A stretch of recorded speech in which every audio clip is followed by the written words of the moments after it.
Hello भाई, तो चलिए आज की क्लास में सीखते हैं बहुत ही इंपॉर्टेंट टॉपिक। और टॉपिक का नाम क्या है? Dimensions and dimensions formula and equations. आज की क्लास में सीखने वाले हैं बीमीय सूत्र और बीमीय समीकरण कैसे निकालते हैं, कैसे इसको सीखते हैं बहुत ही शानदार ट्रिक्स में। चलिए स्टार्ट करते हैं। पहले हम लोग सीखेंगे कि बीमा किसे कहते हैं, बीमीय किसे कहते हैं। ठीक है, बीमाएं किसे कहते हैं। तो यहां पर लिखा हुआ है किसी भौतिक राशि का व्युत्पन्न मात्रक, किसी भौतिक राशि का व्युत्पन्न मात्रक ज्ञात करने के लिए मूल मात्रकों पर जो घातें चढ़ानी पड़ती है उन्हें उस भौतिक राशि की बीमाएं कहते हैं। फिर से समझेंगे, किसी भौतिक राशि का व्युत्पन्न मात्रक ज्ञात करने के लिए, आप पढ़े होंगे, पढ़ाया भी गया होगा कि मात्रक दो तरह के यहाँ पर होते हैं, मूल मात्रक और व्युत्पन्न मात्रक, फंडामेंटल और डिराइव यूनिट, फंडामेंटल यूनिट और डिराइव यूनिट। तो फंडामेंटल यूनिट्स के हेल्प से क्या पाया जाता है? Derive unit. फंडामेंटल यूनिट के मूल मात्रकों की सहायता से किसको प्राप्त होता है? व्युत्पन्न मात्रक। तो कह रहा है कि मूल मात्रकों की सहायता से व्युत्पन्न मात्रक प्राप्त करने के लिए जो उनके ऊपर घातें होती है, कुछ पावर चढ़ाए जाते हैं, उन सभी चीजों को हम लोग क्या बोलते हैं? बीमाएं कहते हैं। ठीक है, इसकी बात आगे हम लोग बात करेंगे। फिर हम लोग देखेंगे बीमीय सूत्र या समीकरण क्या है, डायमेंशनल फॉर्मूला एंड इक्वेशन क्या होता है।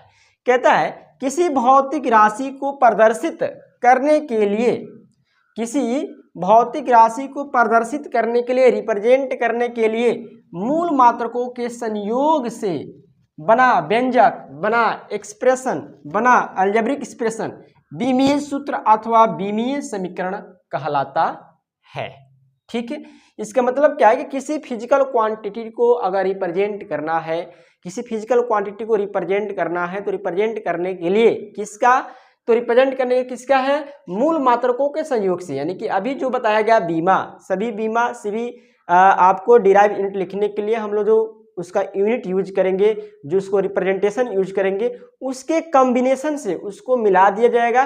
तो मिलाने के बाद एक बनेगा एक्सप्रेशन, बीजीय व्यंजक। उसी व्यंजक को क्या बोलते हैं? डायमेंशनल फार्मूला और डायमेंशनल इक्वेशन। हो सकता है आपको समझ में आया हो, ना भी आया हो। तो अब हम आगे जो बढ़ेंगे उसमें आपको 100% समझ में आ जाएगा। दिल थाम कर बैठे, ध्यान देंगे।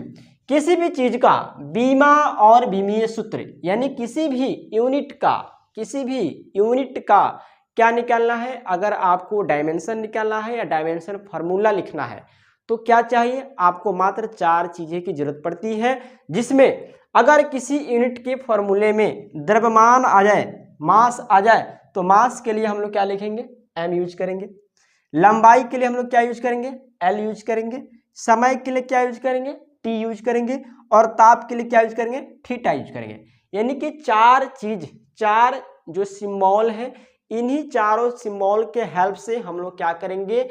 फंडामेंटल यूनिट को डिराइव यूनिट में चेंज करेंगे। यानी डिराइव यूनिट को प्राप्त करने के लिए फंडामेंटल यूनिट के हेल्प से, इसी के हेल्प से हम लोग क्या करेंगे? चेंज करेंगे। अब जो वहां पर बनेगा उसमें हम बताएंगे कि बीमा हम इस चीज को बोलते हैं और डायमेंशन फार्मूला इस चीज को बोलते हैं। ठीक है, चलिए ध्यान देंगे। मास आप समझते हैं, किसी भी यूनिट में मास का मतलब क्या होता है?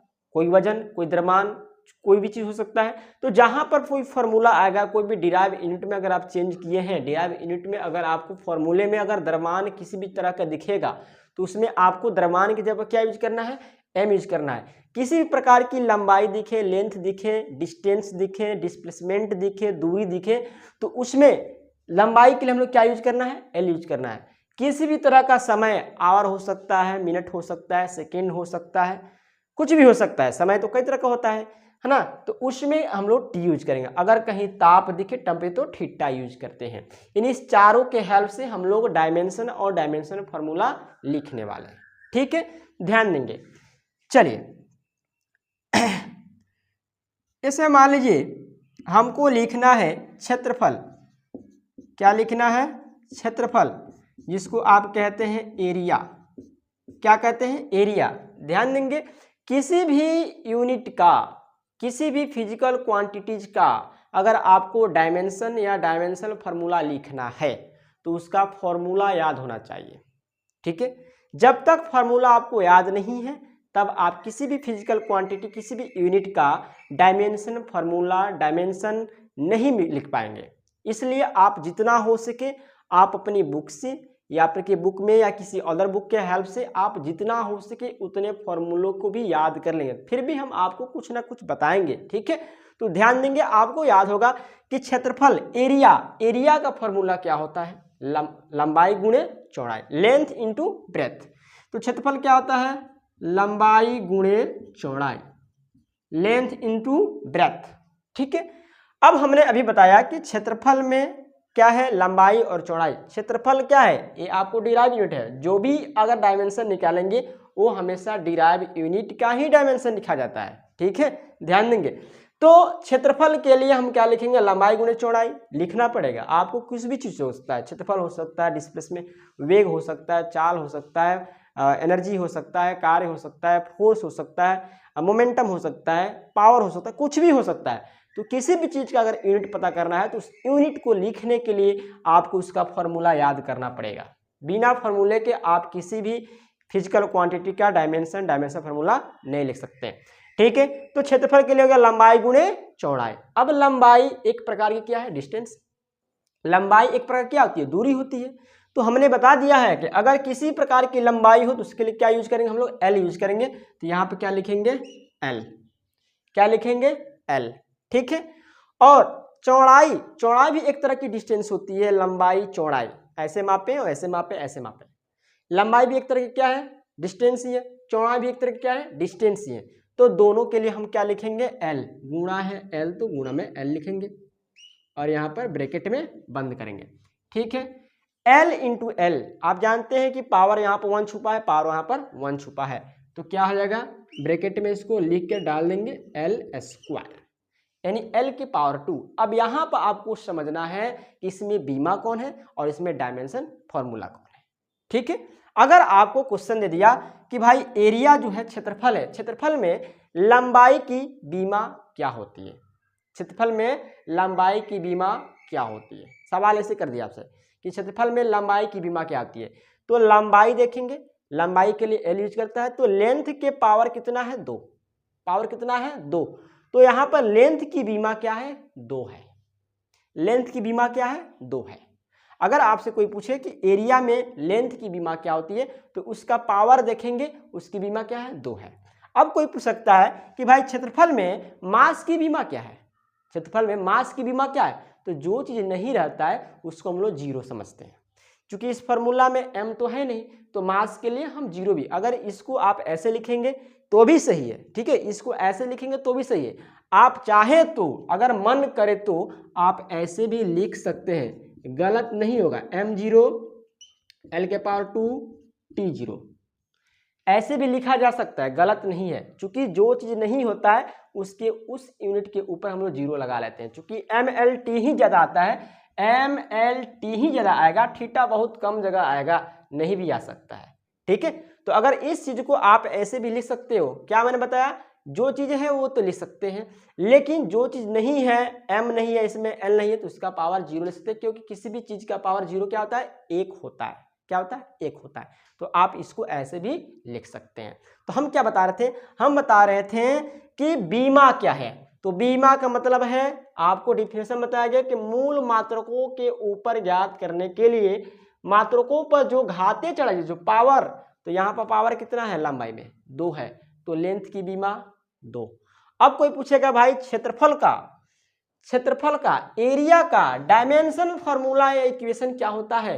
तो जो ये पूरा मिलाकर जो बन गया है, इस ब्रैकेट के अंदर जो लिखा हुआ है, इसी चीज को हम लोग क्या बोलते हैं, dimension formula, dimension equation, algebraic expression है।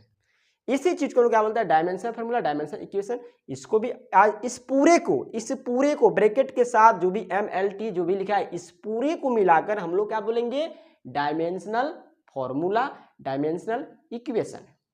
लेकिन अगर कोई सवाल पूछे कि एरिया में m की बीमा क्या है, तो m का पावर देखेंगे 0। एरिया में लेंथ की बीमा क्या है, तो लेंथ का पावर 2 है, तो लेंथ की बीमा क्या होगी, 2 हो गई। क्षेत्र एरिया में टाइम की बीमा क्या है, तो 0 है, तो हम लोग 0 कहेंगे। तो ऐसे भी लिख सकते हैं, ऐसे भी लिख सकते हैं, ठीक है। नंबर 2, क्षेत्रफल के बाद हम लोग देखते हैं आयतन। क्या देखते हैं? आयतन, वॉल्यूम। क्या देखते हैं? वॉल्यूम। वॉल्यूम की विमा क्या हो सकती है? तो पहले आपको तो भाई वॉल्यूम निकालना है तो आयतन का फॉर्मूला याद होना चाहिए। आयतन फार्मूला याद होना चाहिए। तो आयतन बराबर क्या होता है? वॉल्यूम बराबर क्या होता है? Length into breadth into height, लंबाई गुणे चौड़ाई गुणे ऊंचाई। तो हो गया लंबाई, चौड़ाई और ऊंचाई। लंबाई, चौड़ाई और ऊंचाई। लंबाई भी एक तरह की क्या है? लेंथ है। तो लेंथ के लिए हम लोग क्या लिखेंगे? एल। चौड़ाई भी एक तरह की लेंथ है, क्या लिखेंगे? एल। और ऊंचाई भी एक तरह की लेंथ ही है, वो भी लिखेंगे एल। कितना हो गया? एल। एल 3 बार आया, एल का पावर 3। एल एल 3 बार आया, एल का पावर 3। तो ये पूरा ब्रैकेट को मिलाकर जो बना ये क्या है? Dimension formula. लेकिन इस आयतन में लेंथ की विमा क्या है? तो 3 है। लेंथ की विमा क्या है? 3 है। अंतर समझ में आ गया? डायमेंशन और डायमेंशन फॉर्मूला में क्या डिफरेंस है? बस डिफरेंस यही है कि डायमेंशन में किसी भी यूनिट के ऊपर जो पावर रहता है वह उसकी डायमेंशन है, बीमा है। लेकिन जो पूरा एक्सप्रेशन उसका जो लिखा रहेगा ब्रैकेट के अंदर, पूरे को मिलाकर हम डायमेंशन फॉर्मूला कहते हैं। समझ में आ गई बात? दिख रहा है? यहां तक दिखा तो आगे हम मिटाकर ऊपर से बनाएंगे फिर। ठीक है, अभी स्पेस बचा हुआ है और भी लिखा जा सकता है। ठीक है, तीसरा क्या है? घनत्व। क्या है? घनत्व। और घनत्व को हम लोग इंग्लिश में क्या कहते हैं? डेंसिटी। क्योंकि इंग्लिश में इसलिए बताते हैं कि बाकी कुछ सीबीएसई की बोर्ड के भी स्टूडेंट होंगे तो उनको भी तो समझ में आना चाहिए। ठीक है, डेंसिटी, घनत्व। घनत्व का मतलब क्या होता है? अब भाई कोई कह दिया कि आप डेंसिटी का डायमेंशन निकाल के, डायमेंशन फार्मूला लिखिए, डायमेंशन फार्मूला लिखिए। अब आपको डेंसिटी का क्या फॉर्मूला ही याद नहीं है, फॉर्मूला तो याद करना पड़ेगा। घनत्व बराबर क्या होता है? द्रव्यमान बट्टा आयतन, मास बाय वॉल्यूम। डेंसिटी बराबर मास बाय वॉल्यूम। घनत्व द्रव्यमान बट्टा आयतन, तो हो जाएगा द्रव्यमान और बटा आयतन, mass by volume. Mass by volume. अब द्रव्यमान के लिए क्या लिखेंगे? द्रव्यमान के लिए लिखना है m, तो क्या लिखोगे? यहां पर लिख देंगे m। ठीक है, आयतन के लिए आयतन, वॉल्यूम। अब आप बार बार इसको जब एक बार निकाल लेंगे तो आपको याद भी हो सकता है। अब यहाँ पर ये पूरे फॉर्मूले को फिर यहाँ पर लिखेंगे तो अच्छा नहीं लगेगा। ठीक है, ये आयतन आप कहीं और भी निकाल कर रख सकते हैं। तो आयतन का हम पहले से निकाल दिए हैं। आयतन क्या है? एल के पावर 3 है। तो आयतन के लिए हम लोग यहाँ पर क्या लिखेंगे? एल के पावर 3। अब इस चीज को हम लोग लिखेंगे एम। क्या लिखेंगे? इस चीज को हम लोग लिखेंगे एम। और ये नीचे कभी नहीं रहता है। ठीक है, बट्टा के अंदर कभी नहीं रहता है, उसको ऊपर ले जाना पड़ता है। तो L के पावर 3 है तो L कहाँ जाएगा? ऊपर जाएगा। तो आप जानते हैं कि पावर अगर नीचे है और ऊपर ले जाते हैं तो माइनस में बन जाता है।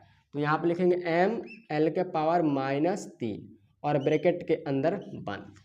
ठीक है, तो ml -3 क्या हो गया? ml -3। अब कोई पूछे कि डेंसिटी में मास की विमा क्या है? कोई सवाल कर सकता है कि डेंसिटी में मास की विमा क्या है? तो मास के ऊपर देखेंगे पावर कुछ नहीं है, 1 है, तो कहेंगे मास की विमा इसके लिए 1 है। कोई पूछ सकता है डेंसिटी में लेंथ की विमा क्या है? लेंथ की डायमेंशन क्या है? तो लेंथ के पावर देखेंगे -3, तो कहेंगे लेंथ की विमा यहाँ पर क्या है? -3 है। लेकिन कोई कहेगा कि डेंसिटी का डायमेंशन फॉर्मूला बताइए, तो आप ml -3 कहेंगे और ब्रैकेट में बंद कर देंगे।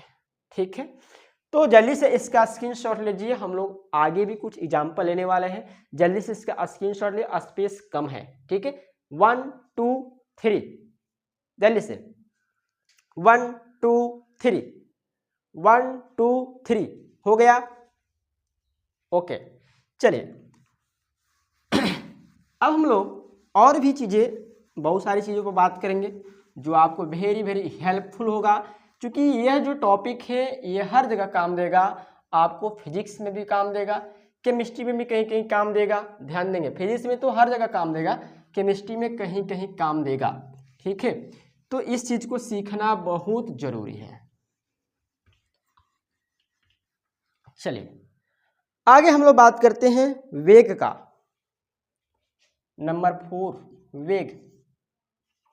वेग, वेलोसिटी, वेलोसिटी, वेलोसिटी का डायमेंशनल फार्मूला आपको निकालना है।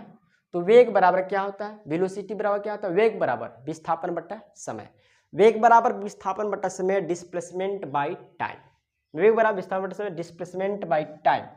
तो ये हो गया विस्थापन, डिस्प्लेसमेंट, और ये हो गया समय, टाइम। वेग बराबर विस्थापन बटा समय। और ध्यान देंगे विस्थापन क्या होती है, विस्थापन में एक तरह की डिस्टेंस होती है जो सर्टेन डायरेक्शन में, एक निश्चित डायरेक्शन में 2 पॉइंट के शॉर्टेस्ट डिस्टेंस होता है, सबसे न्यूनतम दूरी होती है। डिस्प्लेसमेंट, विस्थापन एक तरह की क्या है, डिस्टेंस है। तो विस्थापन भी एक तरह की दूरी है, तो लंबाई भी एक तरह की दूरी है। तो विस्थापन के लिए हम लोग क्या यूज करेंगे, एल। क्या यूज करेंगे, एल यूज करेंगे। समय, समय क्या है, टाइम, और टाइम के लिए क्या यूज करना है, टी। तो यहां पर लिख दो टी, ठीक है, टी लिख दिया। अब इस चीज को कहाँ ले जाएंगे, ऊपर। ये हो जाएगा एल, टी का पावर यहाँ पर 1 छिपा हुआ है, ऊपर जाकर क्या जाएगा -1, ऐसे बंद कर दिया। मैं पहले ही बता दिया हूं कि आप इस चीज को ऐसे भी लिख सकते हो। देखिए एल है, टी है, एम नहीं है, एम नहीं है तो आप एम का 0 लिख सकते हैं और जो है वैसे उतार सकते हैं, ये भी सही है, गलत नहीं है। चूंकि आप MLT को यूज करना चाहते हैं कि MLT के बिना आप नहीं रह सकते हैं, तो आप M को भी लगा सकते हैं, लेकिन M उसमें अगर नहीं है तो M0 लिखेंगे, अगर है तो है तो है, अगर नहीं है तो जो चीज नहीं है उसको लिख के आप 0 पावर में लगा सकते हैं, ऐसा भी सही है, गलत नहीं है। चाल बराबर चाल, स्पीड, चाल बराबर दूरी बट्टा समय, चाल बराबर दूरी बट्टा समय। और दूरी को क्या बोलते हैं, डिस्टेंस, लेंथ। तो लेंथ भी तरह की एक दूरी है, तो यह बोलेंगे एल। और टाइम के लिए टी, चीज वहीं आ जाएगा फिर LT के पावर -1, ठीक है। यानी कि वेलोसिटी और स्पीड दोनों का डायमेंशन फार्मूला एक ही होता है, LT -1, LT -1, दोनों का डायमेंशन फार्मूला सेम होता है, ठीक है। चले नेक्स्ट बात करते हैं, स्पीड के बाद है आपका त्वरण, त्वरण, त्वरण, एक्सीलरेशन, एक्सीलरेशन। त्वरण किसे कहते हैं, वेग में परिवर्तन की दर को त्वरण कहते हैं। त्वरण आप सब कुछ पढ़ेंगे, हम यहाँ पर एक्सप्लेन नहीं करेंगे त्वरण किसे कहते हैं, यूनिट क्या होता है, क्या होता है, यहाँ पर हम एक्सप्लेन नहीं करने वाले हैं, बस हम डायमेंशन सिखा रहे हैं, ठीक है। त्वरण का फॉर्मूला क्या होता है, वेग में परिवर्तन, वेग में परिवर्तन बाय समय, change in velocity by time, change in velocity by time. तो ध्यान देंगे, अब हम कहें कि समय में परिवर्तन, समय में परिवर्तन मतलब क्या, समय पहले कुछ और था, अब समय कुछ और हो गया, तो समय में से समय घटाएंगे तो क्या आएगा, समय ही आएगा ना भाई। वेलोसिटी में से वेलोसिटी, पहले मान लीजिए कि वेग में परिवर्तन, मान लो कि कोई ऑब्जेक्ट है 2 मीटर पर सेकंड से चल रहा है और कुछ समय के बाद वो 4 मीटर पर सेकंड हो गया, तो 4 मीटर सेकंड में से 3 मीटर सेकंड तो 1 मीटर पर सेकंड हुआ ना, तो वेग में से वेग घटाएंगे तो वेग आएगा, यानी कि वेग। तो वेग में परिवर्तन मतलब वेग, वेग में परिवर्तन मतलब क्या हुआ, वेग हुआ ना। तो अगर यहाँ पर क्या चीज लिखेंगे, वेग, तो वेग का डायमेंशन यहाँ पर लिखा हुआ है LT -1, इस वेग के जगह पर क्या लिखेंगे, LT -1। नीचे क्या आ गया, टाइम, टाइम के लिए क्या लिखेंगे, T, क्या लिखेंगे, T।